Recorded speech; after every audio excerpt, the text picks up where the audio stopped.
Coming up on Mountain News this morning, Kentucky lawmakers are trying to ease the burden of getting a new driver's license ahead of this year's Real ID deadline. Dedicated to Eastern and Southern Kentucky, this is WYMT Mountain News this morning. Good morning, I'm Amelia Lee here with you on this Tuesday, February 25th, and the time is now 5:30 on the dot. That means it's time to check on in with our friend, meteorologist Megan Dusmal, for a look at that forecast this morning.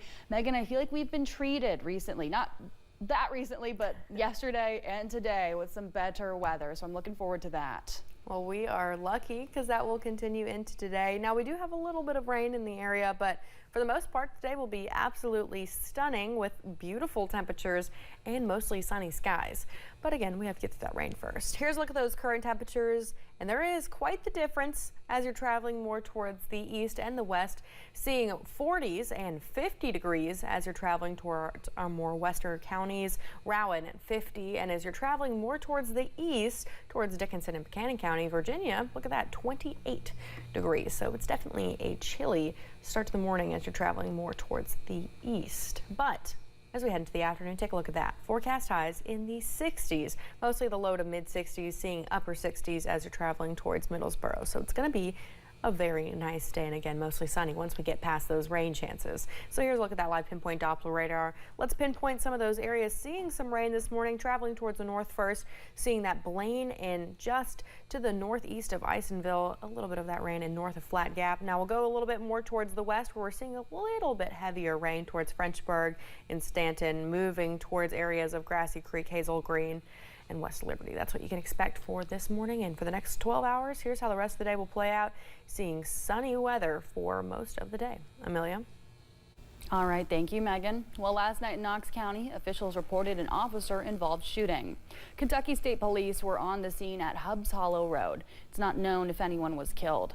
Police say no officers were hurt. A critical incident response team is investigating, which is standard procedure. State Police say more information is expected to be released today from Frankfort. The Kentucky Court of Appeals upheld the high bond for the suspect charged with killing Amber Sprandlin in Floyd County.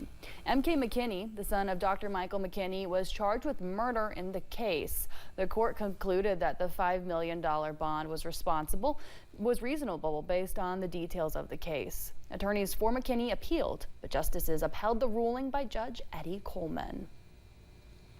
A Harlan County man is facing charges after he reportedly assaulted a sheriff's deputy. It happened Friday during a traffic stop in the Holmes Mill area. The traffic stop was triggered when police noticed a man operating an ATV in a reckless manner. Police say Paul Wynn tried to evade them on foot before he was eventually taken into custody. Wynn reportedly spit on deputies and tried to escape from the police cruiser by kicking the door and window. A new court filing names Mayor Randall Weddle and the City of London as defendants in a defamation lawsuit. The plaintiffs are identified as two brothers and former state troopers named James and John Phelps. The lawsuit alleges Weddle defamed them during a YouTube podcast. According to the lawsuit, the YouTube video published by True Crime Cast YouTube on February 12th has since been either deleted or made private. This is the second lawsuit to have come from this podcast episode. In response to our request for comment, Mayor Weddle said he hasn't been served with the lawsuit. One person is dead and another facing charges after a crash between a truck and a pedestrian on a bicycle. Virginia State Police say it happened last Friday on Route 58A in Lee County, Virginia. 18-year-old Skylar McMahon of Big Stone Gap was heading west when he was rear-ended by a Ram 1500. The truck was being driven by Dustin Holman of Wise. McMahon died at the scene. Holman was charged with reckless driving. One person is dead and another injured after a house fire in Boyd County. The fire happened at a home in the Cannonsburg area. We do not know many details yet, but we are told the person injured was flown to a hospital. Several fire departments were at the scene. Could changes be coming to the way Kentuckians go about getting their driver's license? At least 2 bills are filed that deal with the process of going to regional offices. It comes as the deadline to receive real IDs is coming this May. As WYMT's Phil Pendleton explains, some people are calling for improvements to the process. Some people say that it's not been possible to get appointments for real IDs or driver licenses in their hometowns. You know, we try to get into the Elizabethtown office and these regional offices, and so everything's online, and you go at 8 a.m.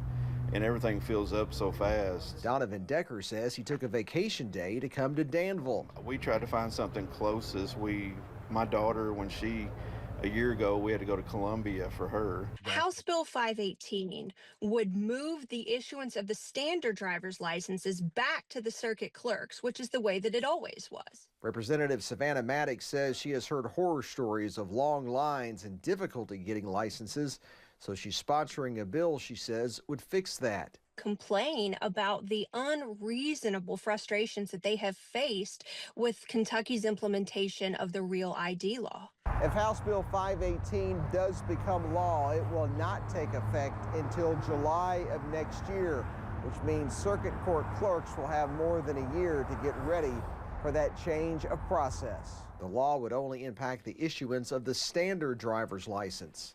And that's part of the issue. In Kentucky, we're accustomed to going to our local counties and getting a driver's license there, not a regional office. So everything fills up so fast, and it's like they don't have enough regional offices. The Real ID deadline is May 7th, and those IDs will be needed to board domestic flights or to visit some federal offices. Phil Pendleton, WYMT Mountain News. Representative Maddox says the Circuit Clerks Association did not say whether they are for or against the bill, but she says there is wide legislative support. Attorney General Russell Coleman is calling on U.S. lawmakers to pass a bill that would reclassify fentanyl as a more dangerous drug.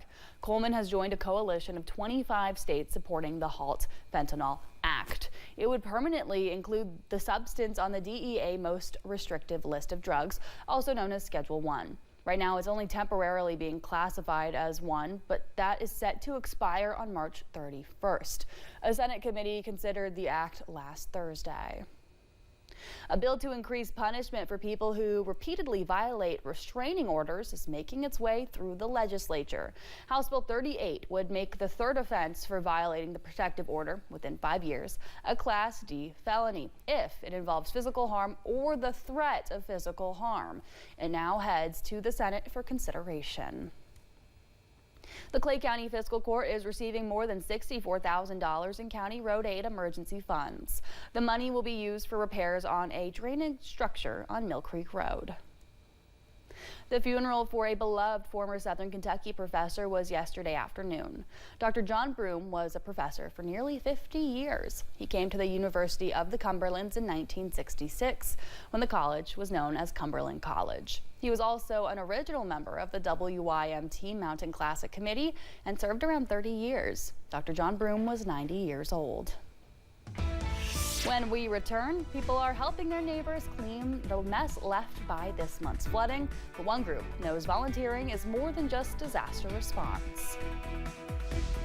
And temperatures were warm this week, but colder weather is on the way.